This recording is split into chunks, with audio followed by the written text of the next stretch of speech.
fulano é influente sobre tal região. Quer dizer que ele exerce uma autoridade sobre aquele lugar. Mas a place que eu quero ficar com você nessa noite é esta, que fala sobre o efeito de uma pessoa, de uma coisa exercer em outra. Ou ainda dessa capacidade de alterar o caráter, o desenvolvimento e até o comportamento de alguém. Lá na escola onde eu trabalho, as crianças sabem que eu estou esperando o bebê. E elas estão muito ansiosas, muito ansiosas. Elas passam as aulas todas, pessoal, perguntando assim se é menino ou menina, qual que é o nome. E toda aula eu fico respondendo as mesmas coisas. Mas outro dia, uma criança me fez a seguinte pergunta. Pro, o seu bebê ou sua bebê também será músico? Aí eu respondi assim, provavelmente sim. Aí outra criança, mas por quê? Porque você vai fazer, você quer que seja músico? Eu falei, não.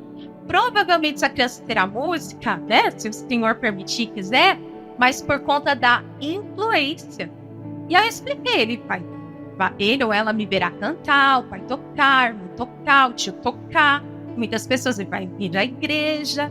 E é provável que por conta dessa influência, de ver isso, de estar inserido nisso, que ele ou ela queira também tocar ou cantar.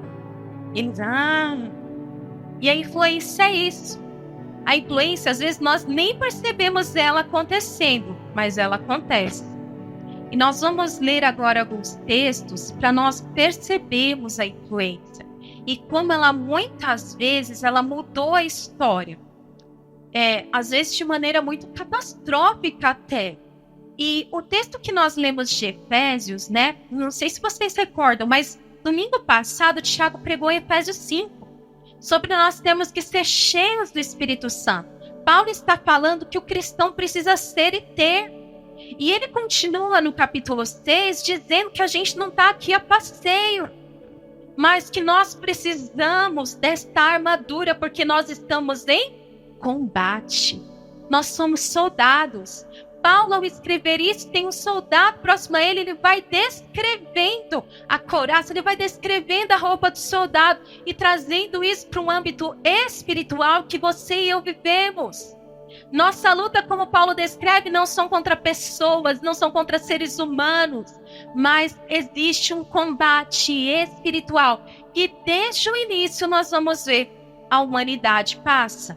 Então, nós vamos para um primeiro texto, Gênesis capítulo 3. Quem quiser anotar também, pode ir anotando para você estudar isso mais tranquilamente depois. Gênesis no capítulo 3.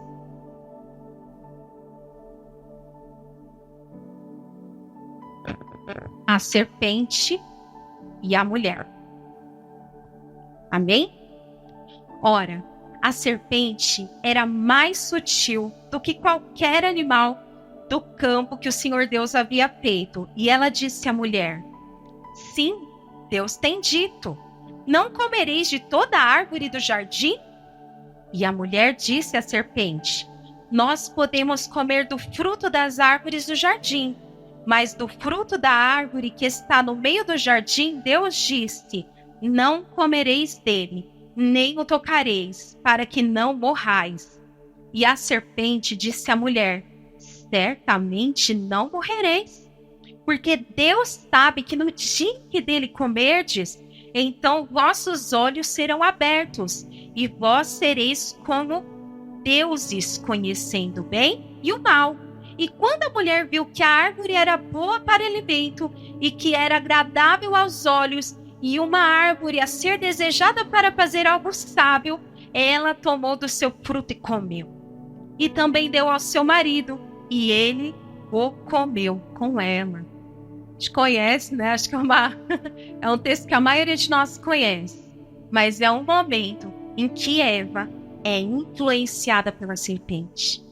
E que momento trágico, não só pessoalmente para Eva, mas para toda a humanidade.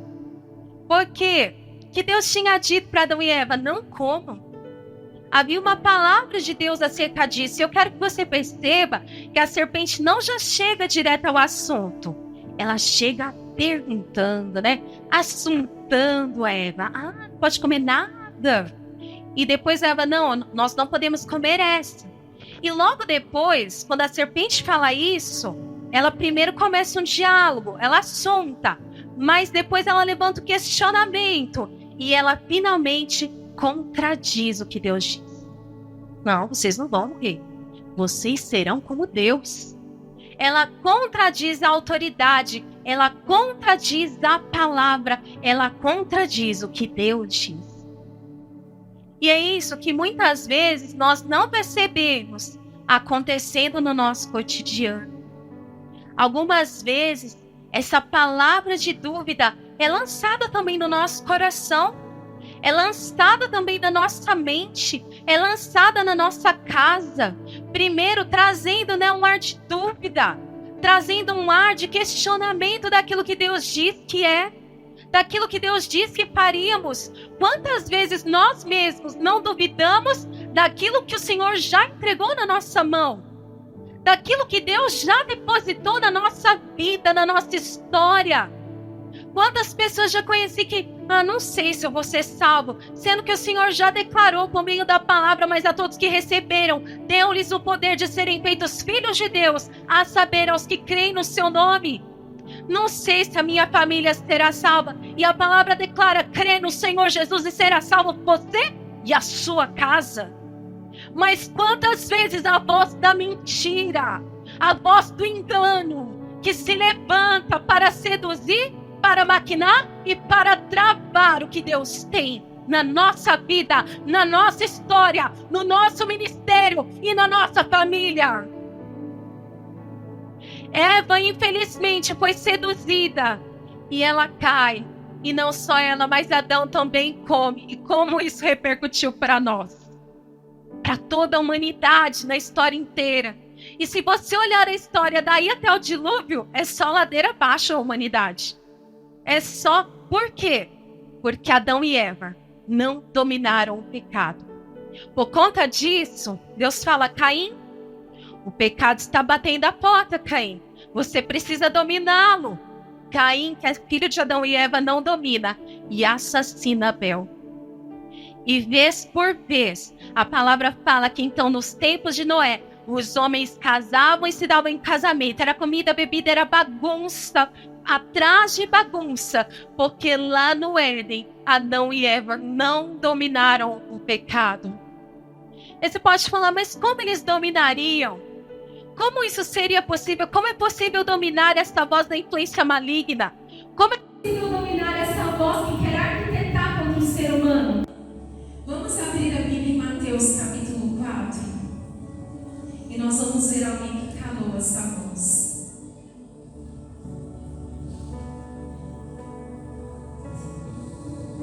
Aleluias. Então, foi conduzido Jesus pelo Espírito ao deserto para ser tentado pelo diabo. E tendo jejuado 40 dias e 40 noites, depois teve fome. E chegando-se a ele o tentador disse, se tu és o Filho de Deus, manda que essas pedras se tornem pães. Ele, porém, respondendo, disse, está escrito, nem só de pão viverá o homem, mas de toda a palavra que sai da boca de Deus. Sabe quando nós vamos vencer a antiga serpente? O tentador declarando, está escrito, declarando a palavra, dizendo a palavra de Deus diz. Quando aquele pensamento obscuro vier, nós precisamos lembrar da palavra, nós precisamos declarar a palavra de Deus.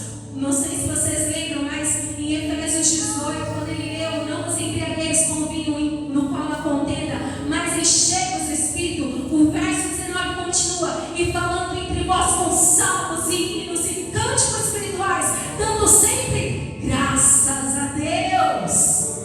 É assim que nós vencemos essas palavras que vêm para nos manipular, essas palavras que vêm para nos desanimar e para nos tirar do prumo, da linha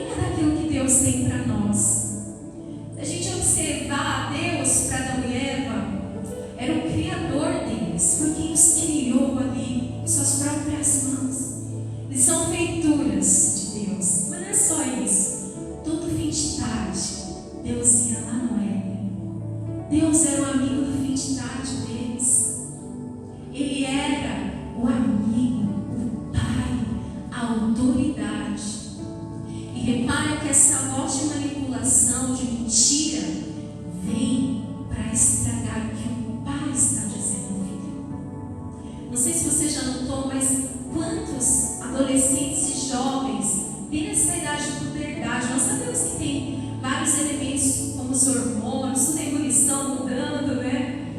Mas quantos jovens nessas idades, né? Dos 13 aos 19 anos, não tem uma voz de enfrentamento muitas vezes contra o pai, contra a autoridade da mãe. Mas quantas vezes Satanás tem usado esse momento, que é até delicado na vida de um jovem, de um adolescente, para interferir, para levá-lo para o mundo do álcool, para levá-lo para o mundo do crime, para o mundo das drogas e de tantas outras coisas que interferem na sua saúde, na sua vida. É tempo de nós orarmos, levantarmos nossa oração também pelos nossos filhos, Senhor, guarda, livra de toda influência, livra de toda manipulação desse século. Quantas e quantas coisas hoje, redes sociais, a TV, as séries, quantas coisas estão aí para influenciar e para tirar do lugar onde Deus quer que nós estejamos. Mesmo que Adão e Eva comeram desse fruto, se esconderam porque perceberam a sua nudez, no fim da tarde, Deus estava lá. Meu irmão e minha irmã, se você olhando para trás agora percebe que em algum momento você deu ouvido a essa influência, você caiu, de alguma forma eu caí, eu quero te dizer que Deus não desiste de mim, Ele não desiste de você. No fim da tarde, no nosso Deus está lá. Deus está lá. Amém? Algum outro exemplo? 2 Samuel, capítulo 6. Esse exemplo é diferente. É um texto que eu gosto muito, particularmente, que eu aprendo muito com ele. E esse texto fala sobre o nosso amigo Davi. Pastoral, na sua pregação, falou bastante sobre Davi, porque ele é um exemplo tão bom, né? Tanto de coisas ruins que aconteceram, tanto de coisas boas. E Davi venceu. Nós vamos vencer também em Jesus, amém? Amém?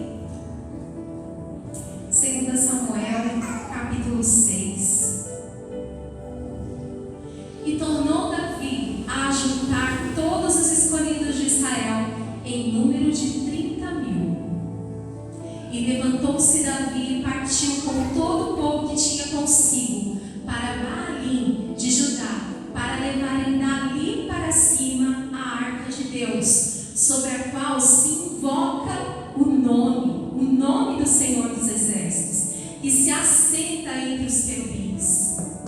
E puseram a arca de Deus em um carro novo, e levaram da casa de Abinadab, que está em Gibeá, e Uzá e Aiô, filhos de Abinadab, guiavam o carro novo. E levando-o da casa de Abinadab, que está em Gibeá, com a arca de Deus, Aiô ia adiante da arca. E Davi e toda a casa de Israel festejavam perante o Senhor, com toda sorte de instrumentos de pau de faia, como também com harpas e com saltérios e com tamborins e com pandeiros e com símbolos. E chegando a Era de Nacon, estendeu-os a mão à arca de Deus e pegou nela, porque os bois a deixavam pender. Então a ira do Senhor se acendeu contra Uzá, e Deus o feriu ali por esta imprudência, e morreu ali, junto à arca de Deus. E Davi se contristou, porque o Senhor abrira a rotura ou ferida, em Uzá, e chamou aquele lugar Pérez Uzá até o dia de hoje. E temeu Davi ao Senhor naquele dia, e disse: como virá a mim a arca do Senhor? E não quis Davi retirar para junto de si a arca do Senhor, a cidade de Davi, mas Davi a fez levar à casa de Obed-edom, o giteu.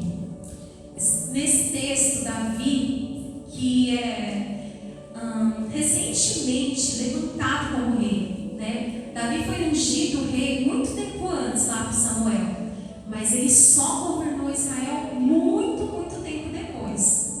E assim que ele assenta no trono, assim que todas, as partes de Israel estão sob a sua autoridade, ele tem uma vontade no seu coração: trazer a arca da aliança de volta para Israel. A arca tinha passado um longo tempo fora de Israel. Todo o reinado de Saul e parte agora desse período, ela está fora, porque numa batalha os filhos de Eli haviam levado ela para o campo sem antes perguntarem para Deus se era isso que eles precisavam fazer. E nessa batalha os filisteus vencem Israel, matam os filhos de Eli, pegam a arca e levam para a cidade deles. Só que quando chega nessa cidade, eles colocam a arca no templo de Dagom. E quando eles acordam de madrugada e vão olhar o templo de Dagom, Dagom estava no chão. Dagom era o deus que eles idolatravam ali naquele lugar. E Dagom está com o rosto em terra. Eles colocam Dagom lá no seu lugar de novo. E no outra madrugada, quando eles levantam, Dagom está de novo com o rosto em terra. Diante da presença de Deus não há que fique, não há ídolo que fique de pé. E na terceira vez eles põem ele lá de novo. E quando eles voltam no outro dia, seu pescoço está decolado, suas mãos estão cortadas. E eles temem ao Senhor Deus de Israel. E só a gente precisa tirar isso daqui. De repente um caos começa na cidade. Os homens ficam doentes. A palavra fala que eles doíam tanto o corpo que o seu clamor chegava aos céus. E eles põem a arca, mandam para outra cidade que eles têm. E acontece a mesma coisa. Eles põem uma terceira cidade, acontece a mesma coisa. E eles falam: não podemos com o Deus de Israel. Tira essa arca daqui.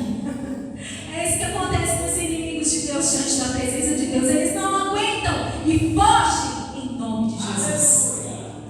Só que aí vem o problema. Eles precisavam mandar a arca de volta para Israel, porque lá não podia ficar. Deus o livre eles. E eles pegam um carro novo, uma carroça nova, colocam vacas e enviam, tocam a carroça. E eles colocam várias outras coisas junto, querendo assim sacrificar coisas para Deus curar. Afinal, ficou 3 cidades com os homens todos doentes. Os que não morreram gritavam de dor. E a arca vai e chega numa cidade. Eles veem a arca de Deus e guardam na casa, numa casa. E passamos. E Davi fala: não, vamos buscar, porque ela precisa estar aqui em Jerusalém. E as intenções de Davi, lindas, ótimas. Só que o que Davi faz para trazer a arca?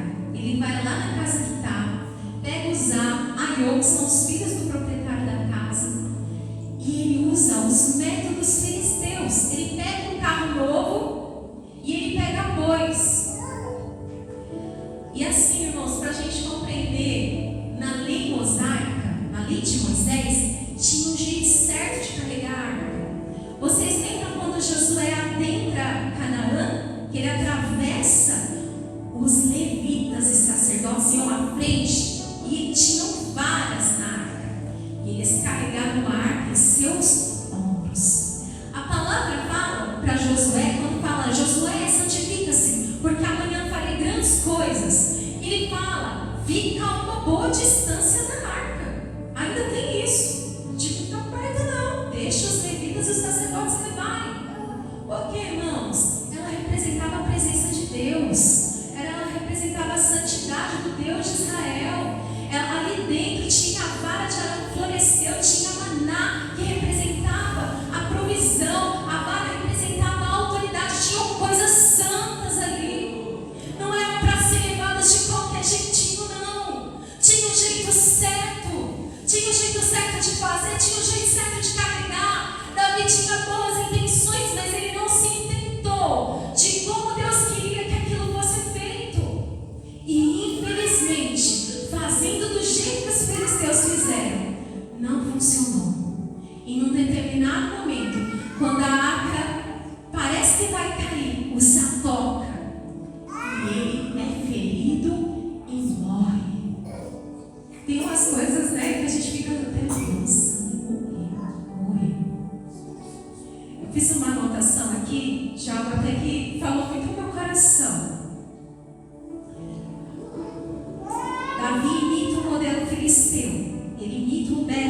filisteu, o jeito filisteu de fazer as coisas. E isso acaba na morte de alguém. Isso acaba no fato de, apesar de uma ótima intenção, ele não ter sucesso. Ele não prosperou no seu plano. Não são os métodos ou nossas boas intenções que vão garantir o nosso sucesso. O que garantirá o nosso sucesso, o que garantirá a nossa prosperidade, será o fato de nos atentarmos àquilo que Deus diz sobre o que fazer e sobre como devemos fazer. Talvez Deus já está dizendo há tanto tempo: meu filho, faça isso e faça desse jeito. Ah, mas vamos fazendo assim, está funcionando lá, acho que vai funcionar comigo. Ou, mas no mundo, o pessoal faz assim, tem nada a ver não, né? Tem nada a ver não, tio. O pessoal brinca, né? Nós precisamos entender algo. Tem algo que eu falo para minha filha, já falei, talvez alguns pais já falaram: você não é todo mundo. Você que é mãe, pai, né? Você não é todo mundo. Porque às vezes o filho, né? Ou até ela fala: não, mas não está todo mundo fazendo. Está todo mundo fazendo isso aí, tem nada a ver não. Aí a gente diz: nossa, não é todo mundo. Deus, como Pai de amor, também nos diz, está te dizendo essa noite: você não é todo mundo.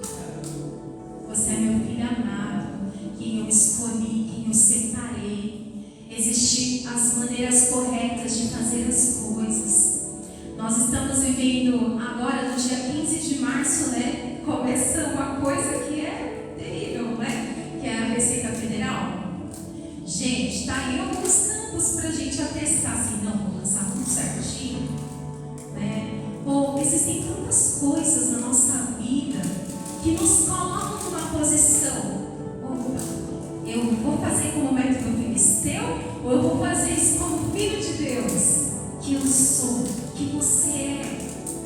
Eu sei que talvez isso pareça duro, mas quando Deus chama Josué, ele fala: Josué, meu servo Moisés é morto, agora é com você, Josué. É você que vai atravessar e entrar em Canaã. Só que, Josué, medita nesse livro de dia e de noite, e aí você será bem sucedido. Toma cuidado de fazer o que nele está escrito, e você será bem sucedido.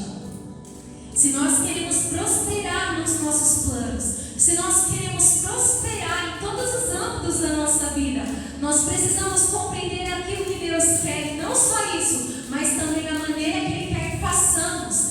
Paulo, quando estava no campo missionário, eu amo ler isso em Atos, ele e os outros discípulos às vezes estavam num lugar tensionando ir para lá, e quando eles oravam, o Espírito dizia: não vão para lá, é para cá.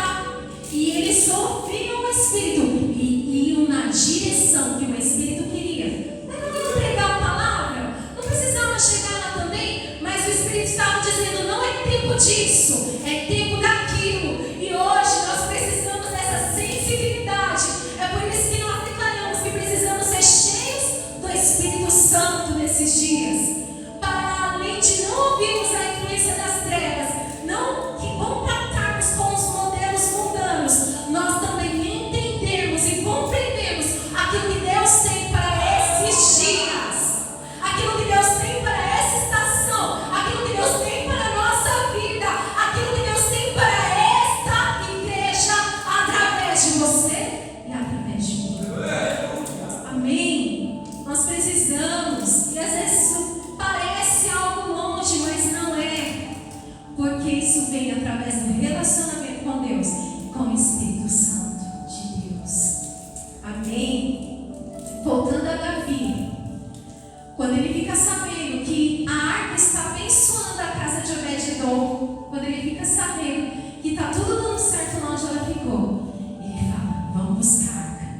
Mas dessa vez ele faz as coisas como deveriam ser feitas. Ele leva os levitas, ele fala: ninguém senão os levitas podem carregar. E ele vai chamando as linhagens dos levitas, isso está em 2 Crônicas 15. E eles sim pegam pelas varas e vão levando a arca. E a cada 6 passos eles param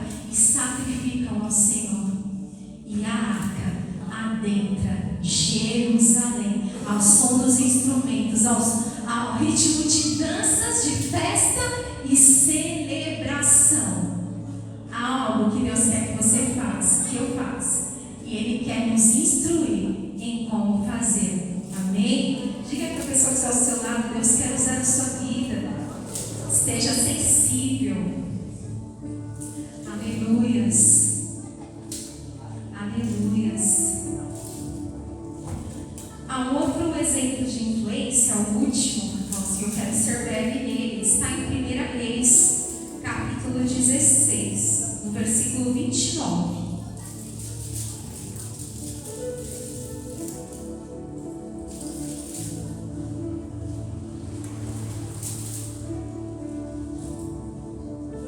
Esse aqui é meio terrível, né?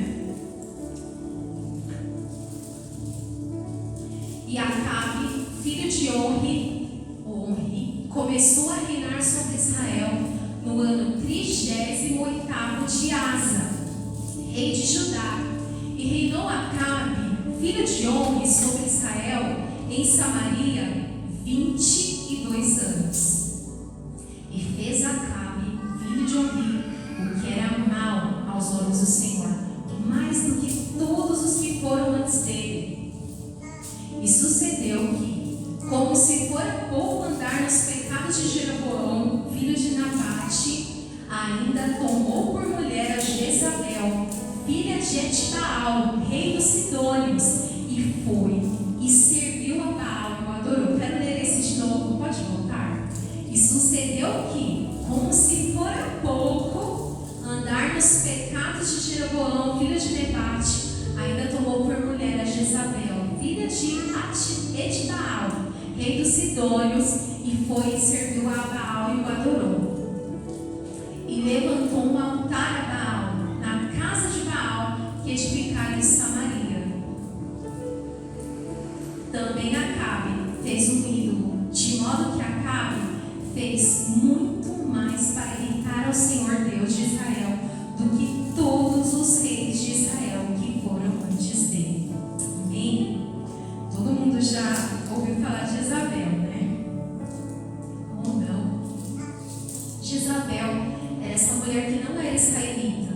E a palavra fala que Acabe já não era boa coisa, né? Tipo, antes de casar com ela. Porque fala assim que ele já tinha feito mais do que todo mundo. Só que ainda fala assim, como se não bastasse, ele ainda vai e casa com Jezabel.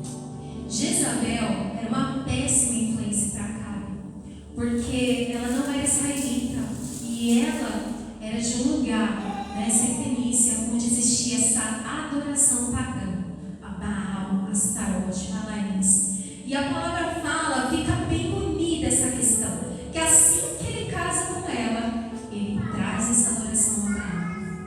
E outra vez, fica aí, não fica só no âmbito pessoal da coisa. Ela não só influenciou Acabe, mas Acabe era o líder de Israel, ele era o rei de Israel. E isso trouxe uma influência, uma manipulação sobre o reino. Meu Deus, quantas vezes Elias não contendeu com esses dois, com Jezabel, com Acabe, porque além de tudo ela queria matar os profetas de Deus, ela queria estabelecer essa adoração nos territórios de Israel. E Elias lutou em oração, em palavras proféticas, em moveres espirituais contra essa mulher, tudo porque ela estava secularizando Israel. O que é isso, secularizar? Ela estava tirando Israel do prumo de Deus e trazendo o mundo para dentro de Israel. Essa é a manifestação, essa é a manipulação de Jezabel. Secularizar. Eu estava lendo essa semana sobre como na Alemanha, em 2 anos, mais de 500 templos foram fechados. Eu estava lendo que até a Igreja Católica, eles estão demolindo igrejas lá, ou transformando elas em pubs, que são bares, né, pubs, transformando em um monte de outras coisas, mas porque as pessoas deixaram de ir na igreja depois da pandemia. As pessoas estão parando, eles estão fechando, e muitas pessoas sofrem com isso, porque tem cidades já na Alemanha ficando sem templo na cidade. E aí essa pessoa que serve a Deus, ela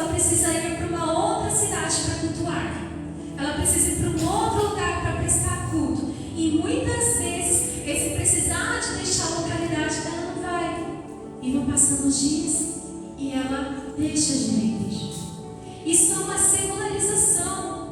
Isso é o mundo habitando as cidades, é o mundo tirando o foco do crente, o foco do cristão, é o mundo tirando e trabalhando. Mas eu não quero falar isso com um tom de desânimo, porque a palavra fala que no final o amor de muitos se esfriaria. Fala realmente com a minoria. E eu dou glórias e graças a Deus, porque nós estamos aqui. Porque o Senhor tem sustentado essa obra, esse lugar. Porque o Senhor tem sustentado a tua vida. E porque nós podemos ser agentes de Deus nesses dias. Assim como Elias foi em sua geração. Assim como muitos outros profetas. Porque depois Elias achava que ele estava sozinho. E falaram: Elias, você não está sozinho. Ainda há mais profetas vivos.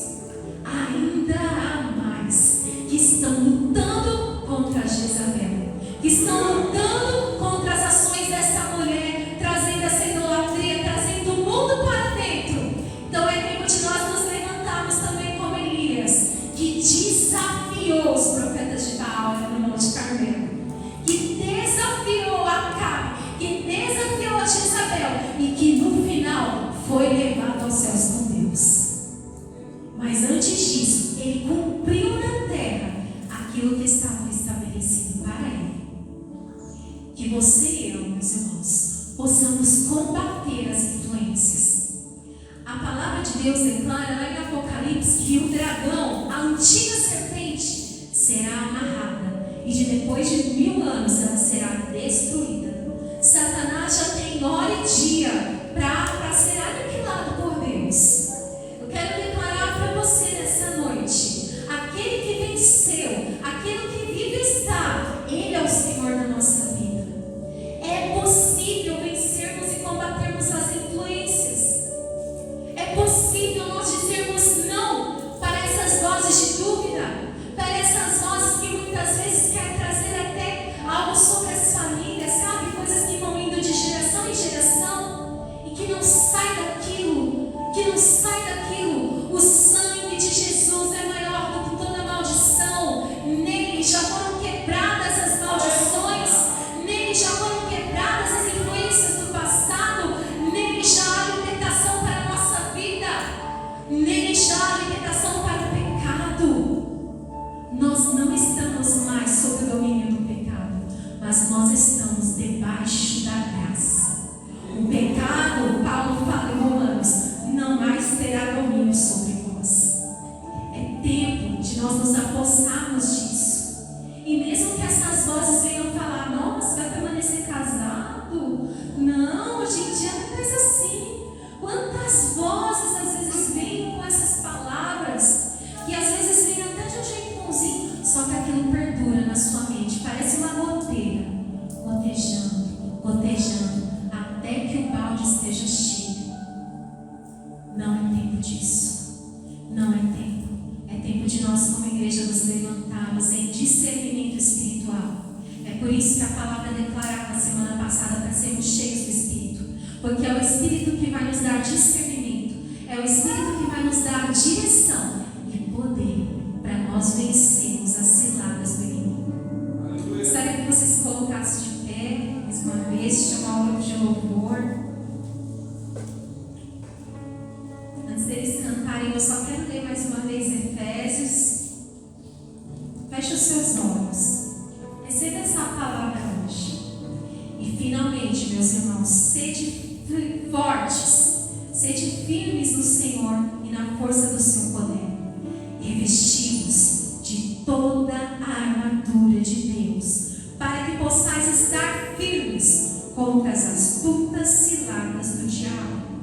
Porque não lutamos contra carne e sangue. Você pode declarar isso comigo? Porque não lutamos contra carne e sangue, mas contra os principados, contra as potestades, contra os governantes das trevas deste mundo, contra as maldades espirituais em regiões celestiais.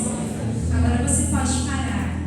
Portanto, tomai toda a armadura de Deus para que possais resistir no dia mau, e havendo feito tudo, ficar firmes.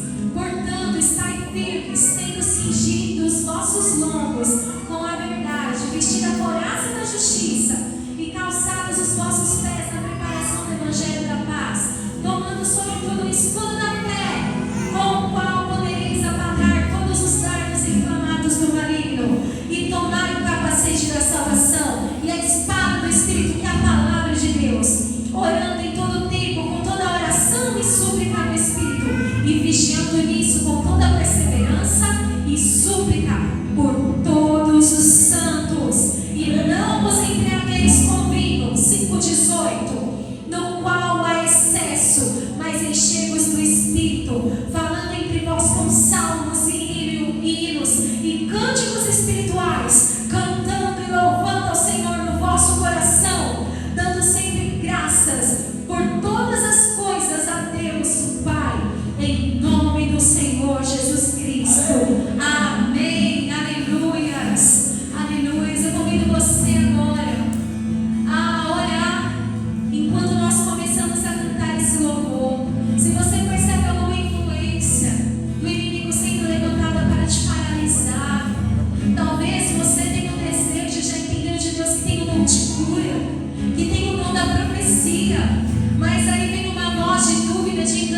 combater todos os dias da nossa vida essas influências, em nome de Jesus, sabendo que estamos combatendo aqui, mas em breve Jesus vem buscar a sua igreja, o povo lavado, remido pelo sangue poderoso de Jesus. Você e eu, amém? Crentes no mundo inteiro estão passando por essas tribulações, mas todos nós venceremos em nome de Jesus. Amém? Deus abençoe.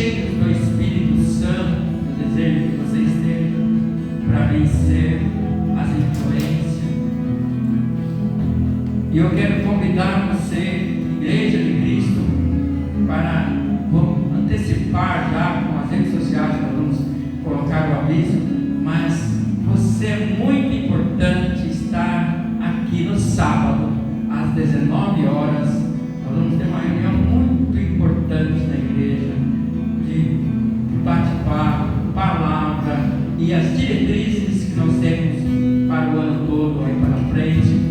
Você precisa estar na Igreja de Cristo para ouvir, para estar junto, saber o que vai acontecer